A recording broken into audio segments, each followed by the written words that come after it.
Біз білмейміз. Мысалы, көшеде кетіп бара жатамыз, Айжамал тәттілер деген жазуды оқимыз да ойлаймыз. Бұл мұндай ашам деген ойда болған жоқ. Ең баста үйден бастадыңыз. Иә. Көпшілік сұрап жатыр, қалай бастадыңыз? Бір осында бизнес ашу үшін бір қолда бір қаражат болу керек па? Ең алғашқы тапсырыстарым 10 сомсыздан басталған. Өзіңіз ол кезде тұрмыстасыз ба? Сол жерге келіп бізді іздеп кететін. Сізде керісінше. Иә, менде керісінше. Ол баста жақсы сіз ойладыңыз, ертең менің өзімнің ұстаным адамдарды қуанту. Оның иісі енді бүкіл үйді алып жатыр. Бүгін хаттама пісірем деген ондай настроймен Сіздің өтінішіңізбен. Иә, бәрібір де сіздің хаттамаңыздың бір ерекшелігі бар. Оны енді айтпайсыз ғой, не де болса. Бұл дәмді алматылықтар да дәм татса деген ниеттемін.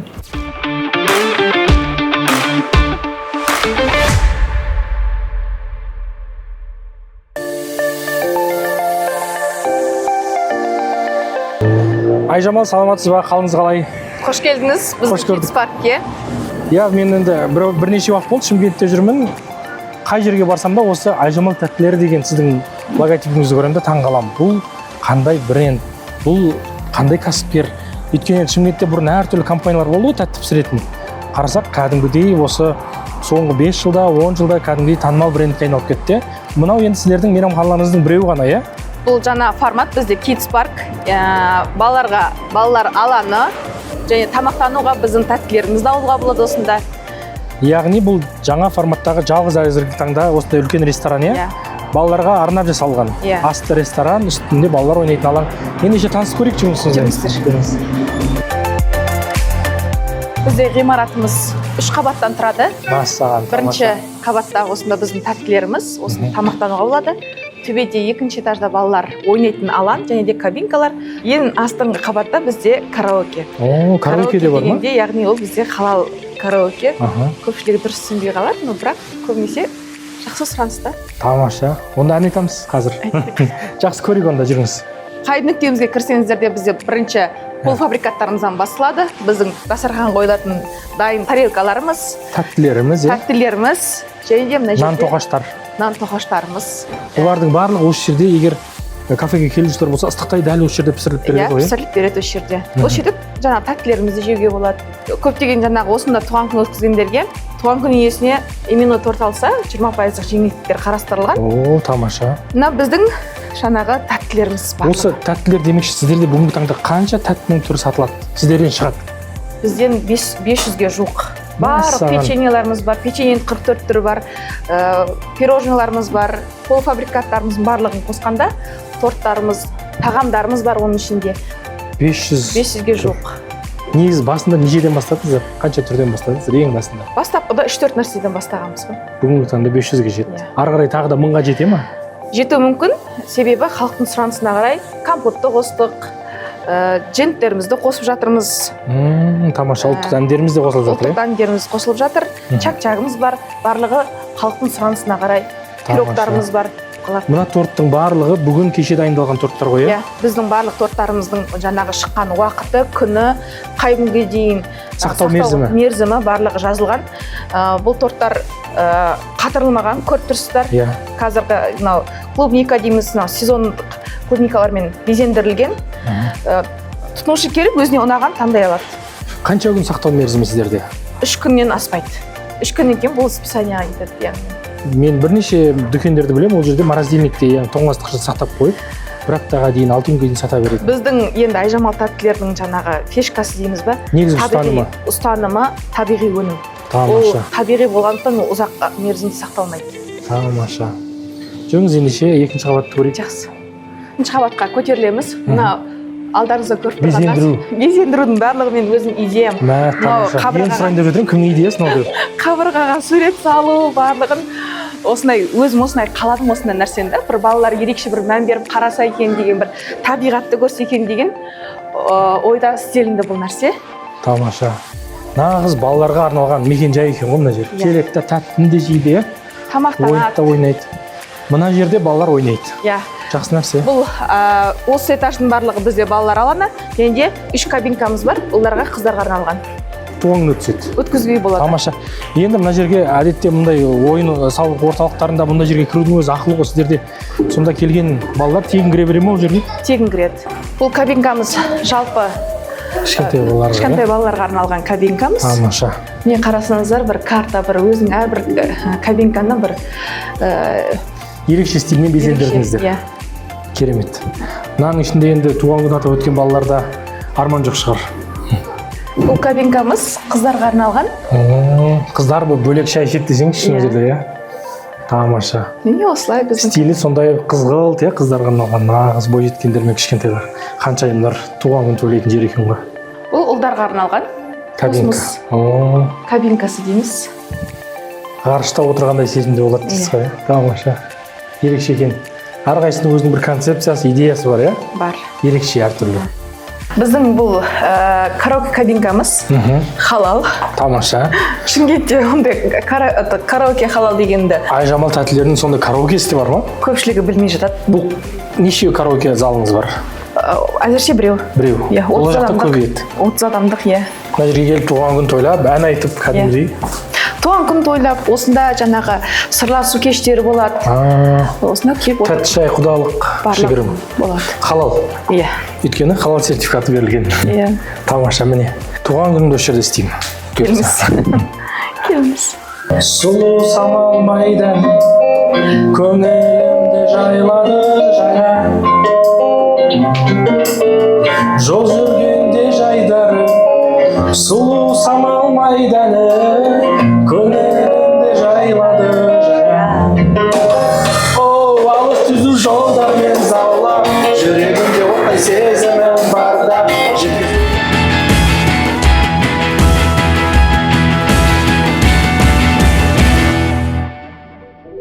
Алай Жамал, біз сіздің бүгін осындай бір керемет мейрамханаңыздамыз.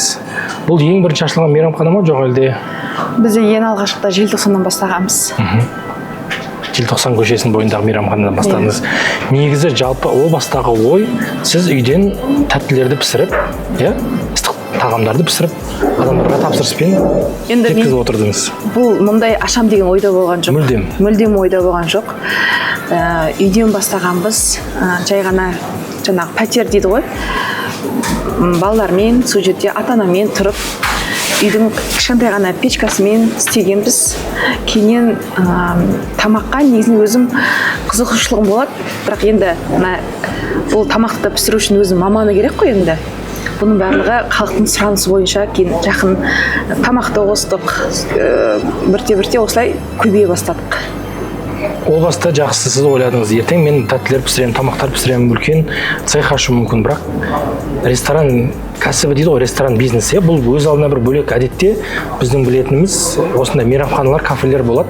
Олар кейіннен өздеріне осындай кондитерлік тағамдарды пісіру цехтарын қосып жатады. Сізде керісінше?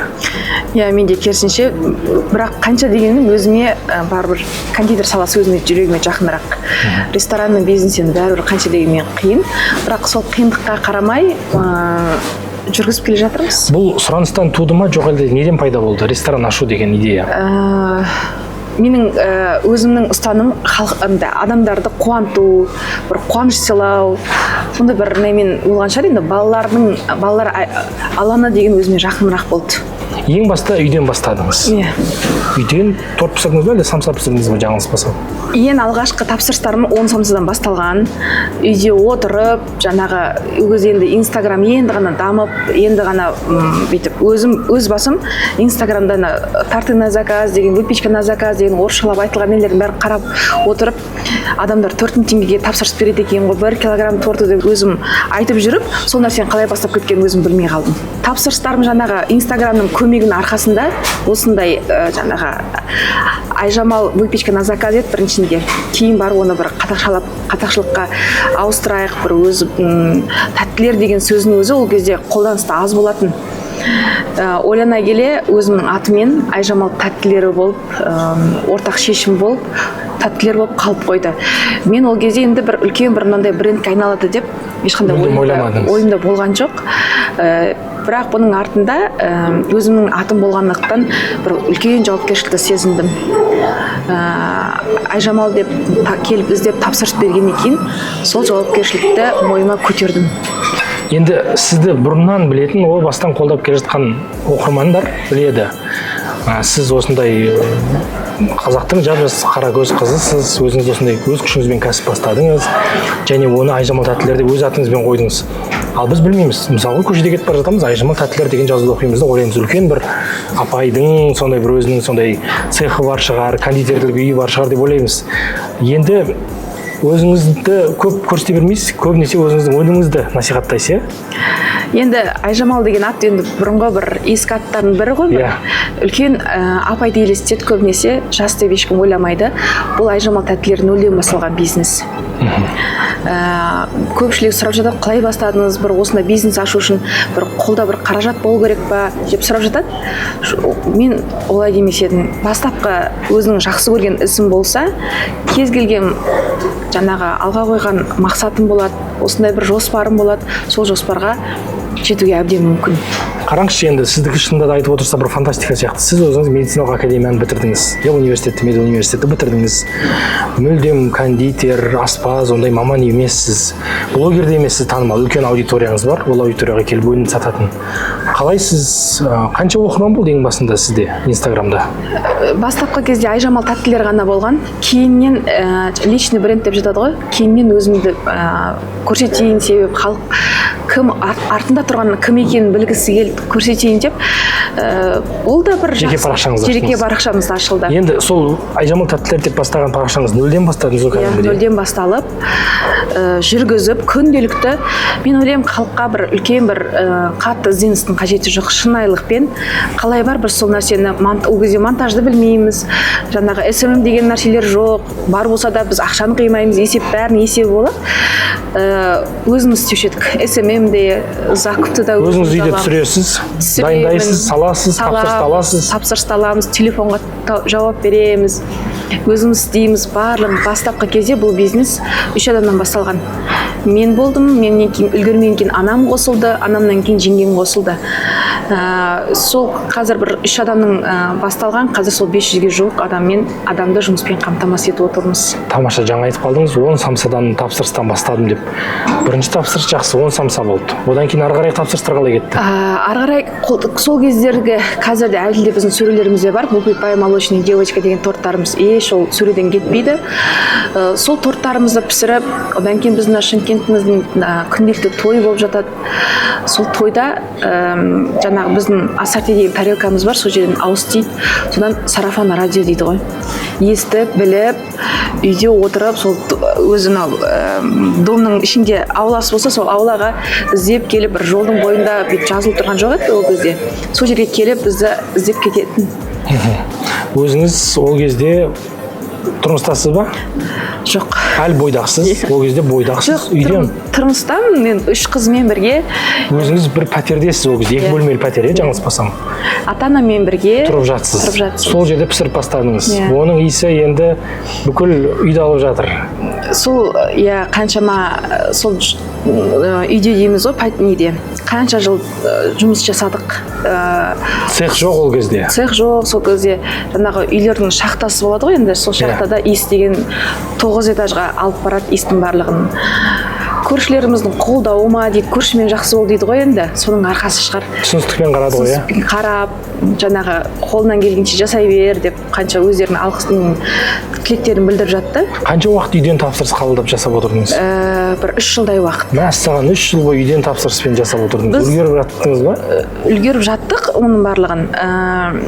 Кейін уже тапсырыс ұлғайды. Ұлғайғаннан кейін қасымыздағы пәтерге көзіміз түсті. Одан кейін сол пәтерге ары қарай ата-анамды көшірдім. Оған симаған соң 2-ші этажға барып тұрдық. Осылай көбейе бердік, ақырындап жайлап уже өзі жұмыс жүріп жатқан кезде тарлықты білінеді ғой өзі. Соған қарай уже әрекет етсең пәтер бұйырады ғой барлық нәрсе. Тапсырыспен жұмыс істеп жаттыңыз. Ал магазин ашу идеясы қайдан келді? Магазин карантин кезінде басталды. 2019 жыл карантин басталған кезде талаптар күшейе бастады. Жаңағы осындай нелерге, цехтарға адамның кіруге болмайды деген. Сонымен біз кішкентай ғана дүкен ашып, жаңағы жолдың бойынан арендаға қалдық. Ол жерде арендамызда бір коридорда еді. Сол жерде саттық. Сонымен карантин кезінде бүкіл жер жабық. Бізді көтерген негізінде біреуге енді карантин ауыр болса кейбір бизнестерге аяққа тұруына жақсы мүмкіндік болды ма? Мүмкіндік болды. Мен түсінген бұл тамақ саласы қандай да бизнес болсын, тоқтамайды. Бұл тамақ саласы тоқтамайды екен. Сұраныс сол кезде карантин кезінде көбейіп, енді ол кезде біздің команда шығар күн түн демей жұмыс жасап, бір-бірімізге сенім білдіріп, қорқынышта болмапты, сол кезде бір ауырып қаламыз дегенде ой болмаған. Сол сәттердің бәрін тапсырысты орындап беріп, істеп, жеткізетін жерге жеткізіп, жасап енді көбейе бастадық. Сонымен осылай жаңағы желтоқсанда болдық. Одан кейін халықна біздің Нұрсатта енді ғана ашылып жатқан ол нелер әкімшілік жақ. Халық сол жақтан сұрады. Енді тарих қой, оның барлығын артқа қарап еске түсіре берсек, оның барлығы қызық екен. Инстаграмға енді Нұрсаттағы 25 квадрат дейміз ғой, кішкентай ғана холодильниктеріміз сыймас. Инстаграмға жазамыз ғой, біз Айжамал тәттілер Нұрсатта ашылдық деп, біздің тұтынушыларымыз келіп шашуын шашып, қазір қарасам ешқандай бір ұялу болмапты, бір қорқыныш, ой мен мынандай қылып ашыппын ғой, ұят екен деп, ондай не болмапты менде. Сонда келіп халық бір жан-жағымыз ғана, мұндай да ремонт та болмаған, ол жерде жай ғана аппақ қабырғамен ашылып, келіп сол қолдап, сол кезде алып, бұның барлығы сол халықтың қолдауының арқасында болып жатыр. Үнемі сізді оқырман Инстаграмнан бақылап отырасыз, сол жерде олармен сөйлесіп, олардың хаттарына жауап беріп, өтініштерді орындап отырасыз. Өтініштерін, сұраныстарын, барлығын пікірлерін тыңдаймын. Осындай нәрсе шығарсам, осындай болса екен деген өздерінің пікірлерін білдіріп жатады. Бір өзіңіз оның бәріне қалай көресіз? Мен бір өзім деп айта алмаймын енді. Менің атымда командам бар. Қазіргі таңда команда бар. Ол кезде қалай үлгердіңіз? Ол кезде де бар. Сол кездегі команда осы уақытқа дейін қасымда. Жаңа айттыңыз 3 адам болдық деп. Одан кейін ол қанша адамға ұлғайды? Одан кейін папам қосылды. Менің жаңағы керек заттарымды әкеп береді. Жеткізу керек болды. Тойханаға апаратын болды. Інім келді, қосылды. Сонымен осылай өзіміз тағы қосымша. Отбасылық кәсіптен басталып ұлғайып кетті ғой, иә? Отбасылық. Бұл жерде отбасылық бір қолдау болмаса өте қиындау сияқты. Сонымен әрбір сәтімізді командамен бірге айта отырып, ішіміздегі бар нәрсені, осы алда қойған мақсаттардың барлығын ашық айта отырып, олардың үлкен үлесі бар деп ойлаймын. Жаңа айтып қалдыңыз, нөлден басталған бизнес деп. Үйдегі бар ұнмен, маймен әйтеуір самсаны пісірдіңіз, бердіңіз. Ары қарай самсадан келген қаражатты өзіне салдыңыз, солай ұлғайта бердіңіз. Сіз ешқандай бизнес мектебін бітірген жоқсыз, иә? Уақыт болмады ол кезде, қаражат та болмады, барып арнайы барып жаңағы қазір коучтар болып, неше түрлі бір нелер бар ғой, бизнес тренерлер дейді, оны үйрететін, ол кезде үйренуге мүмкіндік. Мен осыны сұрағым келіп отыр ғой, әдетте бізде адамдар 10 жылдап, 20 жылдап оқиды, ізденеді, бизнес бастау үшін ойланады. Ал сіз керісінше бірден алдыңыз да кәсіпті бастап кеттіңіз. Қорыққан жоқсыз ешқандай да. Бұл жерде өзіме сендім деп айта алмаймын, қолдау ғой бұл жерде. Сіз түсіндіңіз, сіздің өніміңіз халыққа керек, алатын клиент бар, ешқандай уайым болған жоқ сізде. Әрине болады, болмайды емес болады. Бұл жерде бір ана не дейді адам, бір неге қалай түсіндіреді? Тәуекелге бару керек. Тәуекелге барсаң ғана бір нәтиже шығады. Менде ойымда бір болмапты, осы нәрсе болмай қалады-ау деген нәрсе болмапты.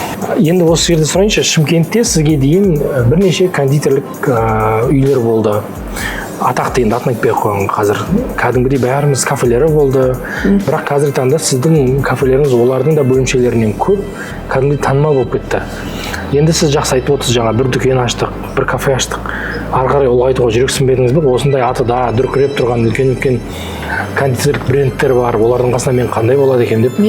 Маған көбінесе мотивация береді менің әкем. Айжамал, қорықпау керек, істеп қал. Істе, сен қолыңнан келеді, сен жасау керексің деген сияқты нәрселерді неғанда өзің қалай бастап кеткен оны білмей қаласың.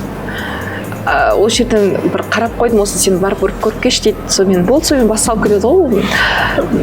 Менің білуімше, осы үлкен қазіргі цехыңыз орналасқан ғимаратты да әкеңіз тауып берді, иә? Оны мен өзім жаңа жылдың уақытында болған ол сәт. бір жаңа жылды өткізгенбіз, Нұршатта істегенбіз. Біз осы соңғы бір жыл болды цехқа қол жеткізсе, менің арманым болатын осындай бір өндіріс, үлкен фабрика болса. Мен үшін ол фабрика да, енді басқалар көбірсе айтатынша бұл енді кішкентай ғана нәрсесін фабрика дей береді. Кішкентай емес. Менің немде фабрика деп басында өзім бастадым, солай ниет солай қойдым, фабрика болу керек деген нәрсені. Адам неге ниеттенсе, сол нәрсе болады екен. Прям жаңағы қалай орналасуы, қандай адамдар жұмыс жасауы, қандай киімде, қалай бүкіл нәрсені көз алдында елестету керек адам. Аффирмация дей ма? Иә, қазір тілмен. Сол ойыңызда болды, дәл сол ғимарат таптыңыз. Таптым, ол нәрсе бізде, менде оны бір жаңа жыл өткіздік Нұрсатта. Сол кезде мен 31 декабрь күні, желтоқсан күні біз сағат 12-де бүкіл өніміміз таусылады. Біз сол кезде командам сол кезде түсінді, себебі біз үлгеріміз үшін болушы еді, бірақ біз жаңа печкаға пісіріп, жаңағы мында орын бөлетін ешқандай бізде мүмкіндік болмады. Сонымен бір әптеген-ай деген нәрсе болып қалды ол немізде. Сонымен 12-де бүкіл магазиндеріміз жабылып, ертесіне инстаграмға жазып қойғанбыз, 1-2-3 жұмыс жасаймыз деп қойғанбыз. Біз ештеңе заготовка қалмаған. Мен сол кезде түсіндім ғой, маған осындай фабрика керек екенін түсіндім ғой. Уже 1-2-3 мен жаңағы крыша дейді ғой, суда отырам, приложениеде отырам, қандай мүмкіндіктер бар екен. Жер іздеп, оны соғатын мүмкіндік жоқ қой, уже уақыт жоқ, тақалып қалған. Сізде жұмыс тоқтамау керек. Бізде жұмыс тоқтамау керек. Сонымен мен 3-ші январда крышадан көрем 670 миллионға фабриканы. Дәл мен ойлағандай фабрика, дәл солай ғимарат орналасқан. Сонымен қолымда ақша болмаса да іштей ниет етемін ғой, осы нәрсе мен алу керекпін, осы нәрсе маған керек. Кірген кезде жаңағы жерде ақ несі тұр екен, төсеніштер тұр екен. Сол төсенішке дейін мен ойлағандай тұр ғой. Сол кезде төсенішті көрген кезде мен ойладым, осы менікі дедім іштей. Бағасы қанша болды айтыласыз ба ғимараттың? Бағасы 670 миллион деп қойған, бірақ оның ішінде 670 миллион, бірақ оның ішінде жаңағы техникалар болды ма? Техникалары 250 миллиондық техникалар ішінде болды. Яғни дайындап алып қойған, бірақ істемеген. Істеген, бірақ жүргізе алмаған. Көп уақыт жүргізбеген. Иә. Сонымен ол кісілер де маған айтты, Айжамал, ол кісілер де мен тұтынушым екен. Осы саған керек деп мен андай сендіріп қояды. Сен осы жерде істеу керексің, саған әдемі, идеальный, саған жақсы болады саған деп. Сонымен оған дейін менде кредит алмаған. Қанша банктерге хабарласып, сізге кредит ұсынайық деп жүретін, өзім кредитке жоқ едім. Сонымен кейін уже мынандай сумманы жинау мүмкін емес. Банкке хабарласып, осындай біз алғымыз келеді деп. Біз сол 2017 жылдан бастап ашық түрде, жаңағы QR дейді ғой, ашық түрде мысалға көрсеткенбіз бухгалтериямызда, түсіп жатқан қаражатты ашық түрде көрсеткеннен кейін, ол кісілер соның бәрін есептеп, бізге бере алатын сумманы айтқан. Сонымен дамудың көмегімен бір 6 ай уақыт кетті деймін. Қанша теңге алдыңыз несиеге? Біз 550 миллионға алдық ол жерде. Жақсы. 670 миллионнан 550 миллионға дейін саудаласып, 6 ай көлемінде құжаттарын дайындадық. Кейін дәл менің жаңағы 6-шы шілде жүрдім, сол 6-шы шілде күні сол жерге көшіп барамыз.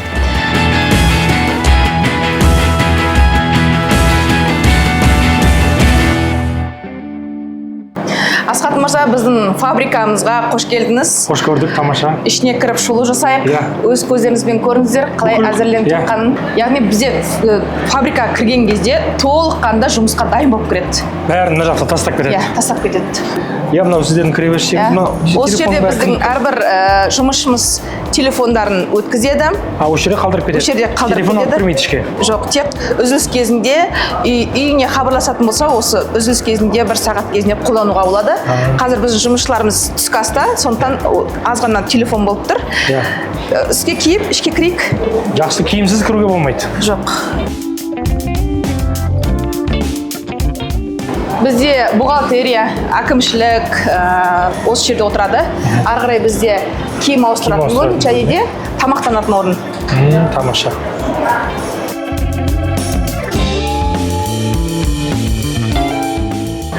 Қанша аумақты алып жатыр осы сіздердің цехыңыз?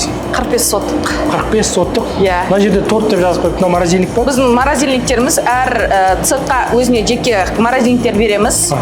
Бізде яғни екіге бөлінген, мына жағымыз бізде полуфабрикат, келесі жағымыз біздің кондитерлік өнімдер. Яғни екеуі екі бөлек болу керек. Сондықтан мына қазір біз мына жерге пирогтар пісіріледі. Ең бастысы бізде шоко заморозка дейді. Яғни біздің жаңа полуфабрикаттарды бүккеннен кейін, дайындағаннан кейін осыған салып аламыз. Бұған жарты сағатта бізде қатырып береді. Яғни оның сақтау мерзімін дұрыс жасалынады. Бұнысыз бізде жұмыс жүрмейді. Я мен көп осы тағам дайындайтын кафе ресторандардан және жаңағы әртүрлі жеткізумен айналысатын компаниялардан көрген осындай бұл арнайы 30 градусқа дейін суытады. Жарты сағатта біздің өніміміз уже дайын тұрады. Жалпы біздің Айжамал тәттілерінің атауы берілгеннен күннен бастап 8 жыл болды. Биыл 8 жылдығымызды тойладық. 2017 жылдан бері басталған екен. Міне соның нәтижесі осындай. Мынау тұрғаны бізде полуфабрикаттар әзірленеді. Яғни бізде санитарлық нормаға сәйкес ет бөлек болу керек, крем зонасы бөлек болу керек. Сондықтан біз екіге бөліп қойғанбыз. Мынау енді сонда ет зонасы ғой, иә? Полуфабрикаттар дайындалады бұл жерде. Және де алдағы уақытта жаңағы булочка нандарымызды тағы бір цех қоссақ деген ойдамыз. Кәдімгі үйдегі өзіміз жеп жүрген бешбармақтан бастап күнделікті қолданатын пельмендеріміз бар. Бауырсақ, қаттама. Иә, ол жаңағы ол бөлек. Полуфабрикаттарымыздан бастап үйдегі вареники бар ма, сырники дейді. Шпара, манты, самса. Үй жағдайында желінетін күнделікті асқа қолданатын нәрсені біз ұсынып отырмыз. Тәттілерден бөлек. Тәттілерден бөлек. Басында негізі сіз тәттіден бастадыңыз ғой, біз басында тортпен және самсадан бастағанбыз. Бұл полуфабрикат өнімдері кейіннен сұранысқа қарай қосылған. Қазіргі кезде бір тәулікте 10 мың самсаға дейін осы жерде әзірленіп, точкаларға жібереміз. Біздің бір орталықта істеп жатқан себебі құрамы, өлшемі, тұзы, ішіне дәмі барлығы бірдей болу керек. Сондықтан біз бірдей істедік. Осы жерден дайындап, қатырып, біз точкаларға жібереміз. Ол точкалар пісіріп, ыстықтай тұтынушыларға ұсынады. Бізде барлығы қолмен. Кәдімгі біздің жаңа пельмендеріміз көп өту себебі клиенттер кәдімгі үйдің пельмені сияқты. Өзіміздің апаларымыздың бүккен пельмені сияқты. Жаңағы автомат жоқ ешқандай, барлығы қолмен бүгіледі. Біздің ерекшелігіміз қолдағы дәм болып тұр ғой. Қолмен жеке-жеке әрқайсысы бүгіліп. Кәдімгі үйдің асханасы, иә? Үйдің асханасы. Кейбір клиенттерім, жаңа тұтынушыларымыз айтып жатады, өзім істедім деп көпшілігімен жолдасына, бір туыстар келіп жатса, айтады дейді, өзім істегенмін деп. Айырмашылық жоқ та, өзің істегенмен бізден алып алғанда ешқандай не болмайды. Ешқандай да бір дүкеннің тамағына ұқсамай тұрады, иә? Үйдің кәдімгі тамақ сияқты, тамаша. Қанша адам жұмыс істейді сіздің қолыңызда бүгінгі таңда бұл цехта? Қазіргі таңда 150-ге жуық адамды қамтамасыз етіп отырмыз. Күндізгі түнгі смен бар бізде. Түскі ас беріледі. Қазіргі таңда 12 нүктеміз жұмыс жасап тұр. Екеуі ашылу стадиясында тұр. Соның бәріне күнделікті жеткізу осы цехтың мойнында. Осы түнгі сменіміз, яғни таңертеңгі кететін тапсырыстардың барлығын жинап, таңғы 6-та машиналарға салып жібереді. Ең басында сол қаттамаңызға, бауырсағыңызға қызығып бәрі осы сізді таныған екен. Қазір мына жерде бір қаттама пісіріп бере аласыз ба бізге? Шынымен де өзіңіз пісіре аласыз ба, пісіре алмайсыз? Пісіреміз. Әрине пісіреміз. Ешқандай қиындығы жоқ. Себебі біз Шымкенттің әрбір қыздары, қыз-келіншектері, әйелдері қолынан бәрі келеді деп ойлаймын. Тамаша. Кешіріңіз, енді бұл таза импровизация. Негізі Айжамал ханым бүгін қаттама пісірем деген ондай настроймен. Сіздің өтінішіңізбен. Өтінішпен аяқ асты. Енді цехтың жұмысын тоқтата алмаймыз, бірақ сонда да біз қазір шынында да Айжамал ханым өзі пісіре ала ма, пісіре алмай ма сынап көрейік дедік та. Пісіреміз. Иә, пісіреді. Мынау дайын қатпарлы қамыр, иә? Иә, осы күйінде бізде дүкендерімізде сатылады. Үйде өзім иш шығарамын деген кісілер болса, осылай біз қатырылған күйде сатамыз. Алатқа үйге барып пісіреді. Иә. Ал енді міне эксклюзив Айжамал ханымның өзінің қолынан қазір қаттама пісіреді және оның дәмін татамыз.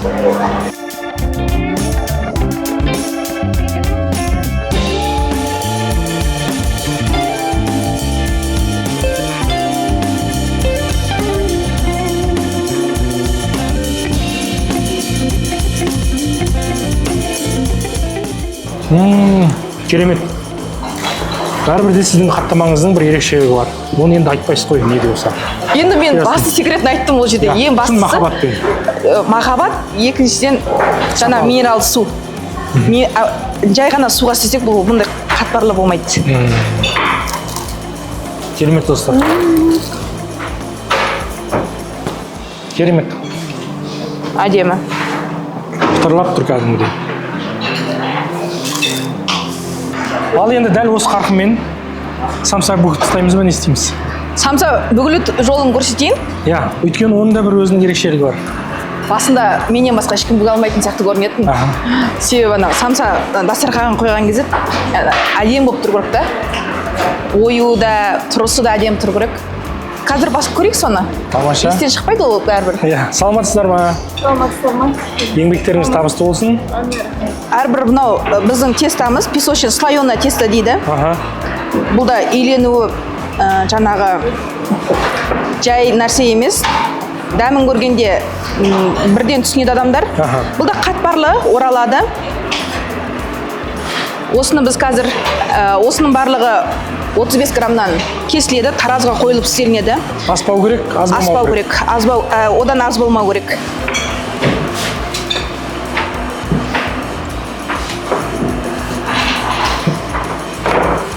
Осындай әрбір таразы болады, осыны таразбен біз өлшеп аламыз.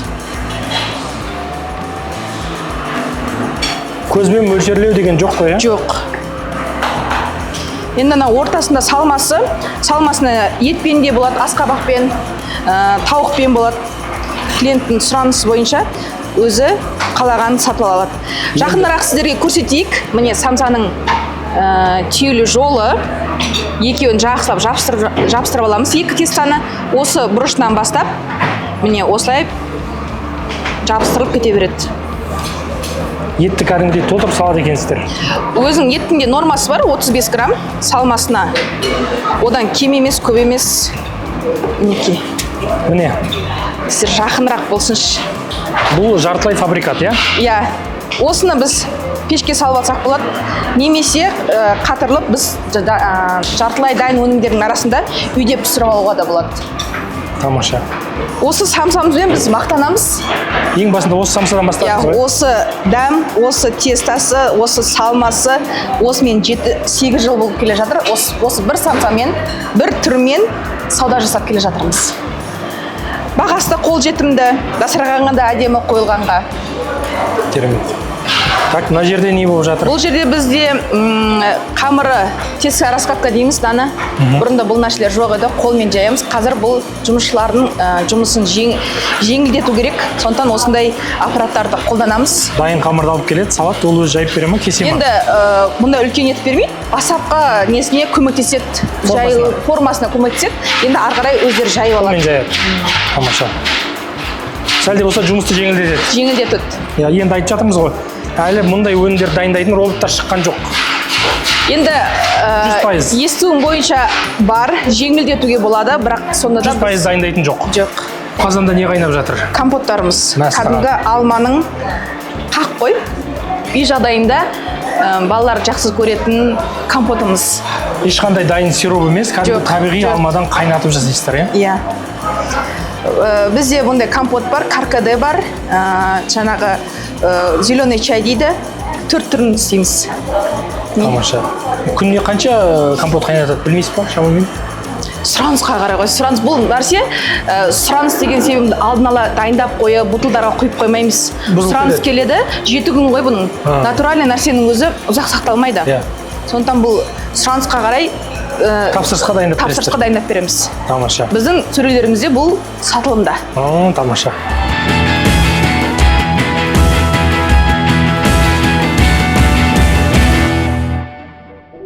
Командамды алып кірдім, кішкене ол Тасай елді мекен алыстау қалаға. Көпшілігі шок болды, жаңағы алыс бізге деп. Барған кезде мен қуанғаннан көше бергем ғой. Бүкіл затымды алып барып ана жақтан шығып кету болды, екі ойым барлығы. Ертерек фабрикаға барсам, жаңағы трансформатор светі жоқ, су жоқ, су жаңа уақытмен қосып өшіріледі екен.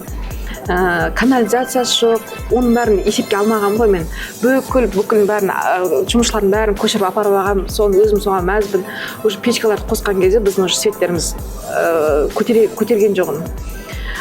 Сонымен кейін не керек, жаңағы трансформаторын тарттық, құдығын қаздық, суымызды жасадық, септигімізді қаздық, әйтеуір өзіміз солай неге тұрдық. Енді ол кезде оңай болған жоқ, себебі біз первоначально ақшасын төледік, командамен біраз нелер қиындықтар болды, жаңағы айлық жағынан уақытында беру жағы болды. Енді бұл жерде әрине әрқайсына семіне кіріп, түсіндіріп айтып, осындай бір қиындықта бірге шығайық деген нәрселерді сөздерімізді айтып, міне осы күнге әлі біргеміз. Кеттіңіздер, келе жатсыздар. Жаңа айтып қалдыңыздар, енді халықтың үнемі сұранысымен батасын алып жүреміз деп. Қалай ойлайсыз, сіздің өнімдеріңіздің ерекшелігі неде? Бұл кәдімгі үйдегі дәм ғой. Үйде пісірілетін біздің бауырсақтарымыз. Артық қоспасыз. Иә. Үйдің пісірмесі дейді ғой, домашняя выпечка. Дәл осы нәрсені. Кәдімгі үйдің қолдың тағамдары. Тағамдары. Басқа артық ештеңе жоқ. Жоқ. Кәдімгі қарапайым нәрсе, бірақ ерекше. Сол қарапайым нәрседен мен ешқашан ойламаппын, бір бауырсақ сатып, осыдан осынша ақша сауда жасаймыз деп ойламаппын. Бауырсақты ашыла берді, халық келіп ала берді ол нәрсені. Біздің айт кездерінде, құрбан айт кездерінде жаңағы өте көп сұраныста біздің қазір көпшілігі үйлерде тұрғандықтан иісін шығарып, оны Айжамал сенен ала сағамыз тиімдірек болады, оны пісіріп жүргеннен гөрі деп дайындалып кетеді. Иә, жолдастарын жіберіп, жаңа жолдастар айтады, бұл қазір Айжамал сен арқанда ешкім пісірмейтін болды ғой деп күліп жатады. Солай енді. Өзіңіз 3 қызғалдақтың анасысыз. Қалай үлгересіз бәріне? Үлгеруге болады. Барлығын үлгерем деген адам жасайды. Жаңа айтып қалдыңыз, өнімдерді көп ұстамаймыз деп, және бүгінгі таңда халал сертификатына ие екенсіздер. Бұл да бір үлкен жетістік, өйткені көбісі оны ала алмайды. Халал бізге өте жеңіл болды алу. Себебі біздің өнімдерімізде ешқандай қоспа жоқ. Енді мен мамандықтан алыс кеттім деп айта алмаймын. Иә. Себебі біздің жаңағы енді оқыған кезде тамақ өнеркәсібі, оның барлығынан өттік, жұмысшыларымды киіндіру, жаңағы осы уақытқа дейін өзім тырнақты әлі өсіре алмаймын. Бизнес леди дегендер ұзын тырнақпен маникюрмен жүретін еді. Өзім осыған үйренгенмін. Жұмысшылардан ол нәрсені талап ету маған тырнақ өсірткізбейсіз. Оңай. Шаш шықпау, киім үлгісі, бұның барлығына тазалық керек. Қадағалау керек. Және де санитарлық талаптар болады, оның барлығын орындау маған оңай болды десем болады. Енді әртүрлі жағдайда жүрген келіншектер, қыз келіншектер бар. Олар бүгін сіздің оқиғаңызды естіп отырып, тыңдап отырып бір шабыттанған болар. Оларға қандай бір кеңесіңізді берер едіңіз? Мен ойлаймын, қай кезде бастайтын кезде де ешқашан кеш емес. Ойыңызға келді ма, сол нәрсені істеу керек. Ертеңге қалдыруға болмайды. Бүгінгі келген нәрсені, мен бүгін жоспарымда болған нәрсені мен кеш батса да, түн болса да сол нәрсені бітіріп кеттіп, сосын барып ұйқыға жатамын. Үлкен кәсіпті бастау үшін міндетті түрде үлкен цех керек емес. Бастау үшін. Үйден бастадыңыз осы. Үйден бастауға да әбден мүмкін, бәрі мүмкін.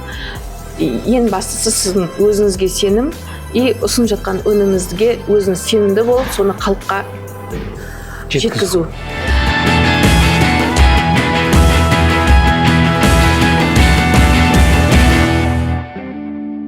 Бұл жерде біздің әрлеу дейді, торттардың сыртын жаңағы кез келген тапсырыспен қабылдайтын торттың қалаған жасап бере аламыз. Кез келген формада, кез келген суретпен, трендте болып жатқан нәрселер бар. Қазір сұраныста қандай клиент мынандай торт істеп бер десе, біз кез келген жаңағы мындай мастика дейді, жаңағы сахарный бумагамен дейді, кез келген торттарды жасап бере аламыз. Сұранысқа қарай. Суреттер тұр екен мына жақта, Осының барлығын өзім ізденіп, қаншама мастер-класстар оқығанмын.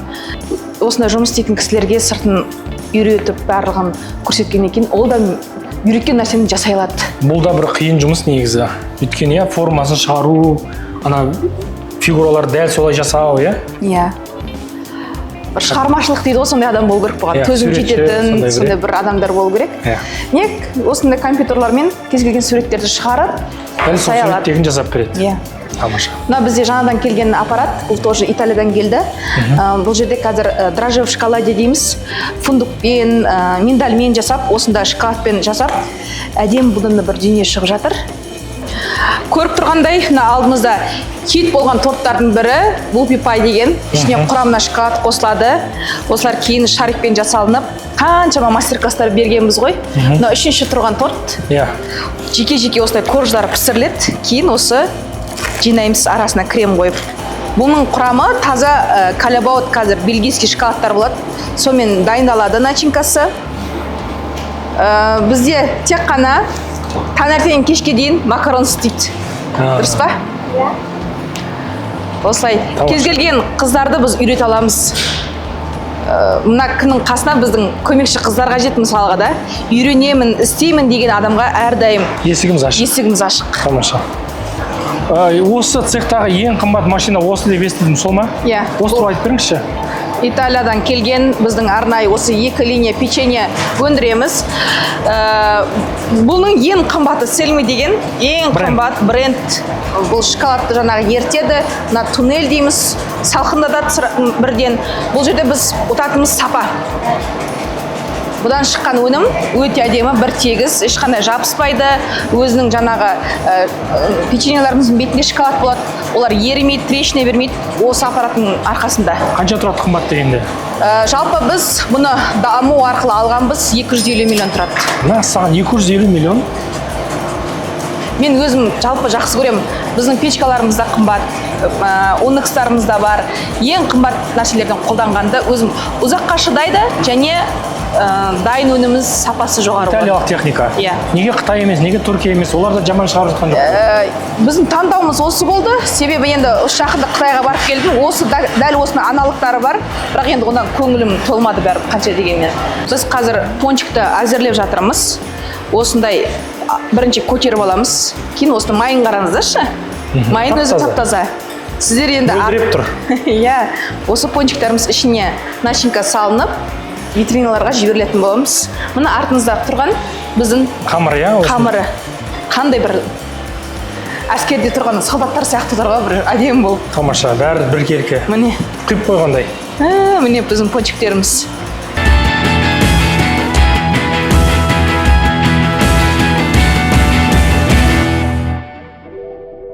Енді алдағы уақытта жоспарыңыз, жаңа айттыңыз, бірнеше бөлімшелеріміз ашылады, үлкен ресторан ашылады деп, сонымен қатар серіктестерді жұмысқа шақырып жатыр екенсіздер, осы туралы айтып өтіңізші. Енді фабрикамыздың арқасында ғой, енді қазір бұрында менен сұраушы еді, бізге осындай өнім шығарып бере аласыздар ма, осындай бере аласыздар ма? Біз ол кезде ешқандай тек қана өзіміз дүкендерімізді толтырып қана отырдық. Енді сол супермаркет дейді. Қазір енді біз Алматыға жібердік печеньеларымызды, Қызылорда, Қостанай қалаларына жіберіп отырдық. Енді өзіміздің Шымкенттің Түркістанға жіберіп отырамыз. Түркістанда да бар ғой айтпақшы, иә. Түркістанда да Айжамал тәттілердің 4 нүктесі бар. Одан бөлек біздің Айжамал декор деген кондитерлерге арналған дүкен бар. Ол жерде біз жаңа мастер-класс кезінде үйреткен қыздарымыз алысқа бармай керек заттарын сол жерден сатып алып, үйлеріне барып пісіре қоятын. Тамаша. Ол кезде жаңағы сұраныс қой, ол да декор магазин ашам деген ойымда болған жоқ. Мастер-класс береміз, сол керек заттарды сізден алып кетейікші деп, өзімде бар сливкиді 500 грамдап салып беріп тұрдым. Жарты ақшасын төлеп, сөйтіп пакетке құйып беріп жүрдім. Кейін ол магазинді ізденіп, магазинді ашып болғаннан кейін 24-те 7 қып істейтін қылым себебінен өзім цехта жұмыс істегеннен кейін 24-те келген адамға бере беретін болдым. Ол магазинде 4 дүкеніміз бар. Тамаша, енді алдағы уақытта Алматы мен Астанада ашу ойда бар ма Айжамал тәттілерін? Әрине. Енді ол негізінде армандардың бірі деп есептеймін. Себебі бұл дәмді алматылықтарда дәм татса деген ниеттемін. Қазіргі таңда енді білетіндер сол жақтан тапсырыспен алып жатыр. Біз көбінесе Алматыға енді жүкті әйелдер жаңа жерік болып жатады ғой, енді әрбір нәрсеге сонда жазады бізге. Таңғалатын қалай Алматыға қаттаман жібереміз, бауырсақ жібереміз, Алматыда бар ма? Бар шығар деген ой болатын да. Жоқ, біз сіздің дәміңізді жегім келіп жатыр. Пирожныларымыз қанша рет салып жүрген кездеріміз болған. Нан 9 деген бізде корзинамыз бар. Булочкалармен, неше түрлі нандармен әзірленіп, қонаққа, құдалыққа тамаққа, қоныс тойға алып баратын сондай бір корзинамызды Алматыға, Таразға жібереміз. Сол сұраныс бар екен іштей сеземін, бірақ оны қазір жүйе дейді ғой, жүйені толық қойып алып, сосын барып бір атбасын бұрғымыз келеді. Тамаша, енді ұстанымыңызды, тазалығыңызды, сапаңызды көріп біліп жатырмыз. Ал бағаға келетін болсақ ше, баға қандай сіздерде? Баға бізде орта сегмент. Қатты төмен емес, қатты жоғары емес. Қарапайым қалтасын көтеретін бағаны қоямыз. Қымбат қоя алмаймыз. Себебі кез келген адам, студент болсын, кез келген адам болсын, көпшілікке дастархан жайған кезде қалтасына жаңағы тиіп кетпейтіндей етіп қолайлы бағаны қоямыз. Сізді бірінші күннен бастап білетін, танитын және сіздің клиентіңіз болып келе жатқан адамдар бар ма әлі күнге дейін? Әрине бар. Ол кезде нені контакты дейміз ғой, телефонға сол кезде крутой деп жазып қоятынмын адамдардың аттарын. Әлі күнге дейін сол кісілермен қазір мен бір дастархандас болып, дос құрбы болып жүрген жайымыз бар. Ол кезде ол кісілер маған бір үлкен бір лауазымды кісілер, бір қорқыныш болады ғой олар алдарында. Кейін қарап қойсам, сол еңбектің арқасында ол кісілер мен жаңағы осындай еңбек еттің, өзінің аяғымен тұрдың, осы нәрсені өзің жасадың деген бәріне куә ғой енді олар. Куә болғандықтан бір сондай бір жылы бір туысқан сияқты болып кеткен ба? Туысқан сияқты бір нәрселер қалды. Бір қызық оқиғаңызды естіп едім. Ең алғаш бір тапсырыс берген кезде, сол тапсырыс көңіліңізден шықпай қалса да, бірақ сол клиентіңіз сізді сыйлағандықтан үндемей алып, әлі күнге дейін сіздің клиентіңіз, солай ма? Кеше күнге дейін маған жазып жатады, новинка нәрсені сұрап жатады. Яғни бұл нәрсе бізді үнемі ізденіп жүруімізді талап етеді. Мен түнгі 2 болсын, 3 болсын телефоннан көріп қалсам скриншоттаймын да, осы нәрсені біз істеу керек екенбіз деп бір өзіме бір белгі болады. Сондықтан қазіргі тұтынушылардың сұранысына төтеп беру, ол өте бір үлкен жұмыс деп ойлаймын.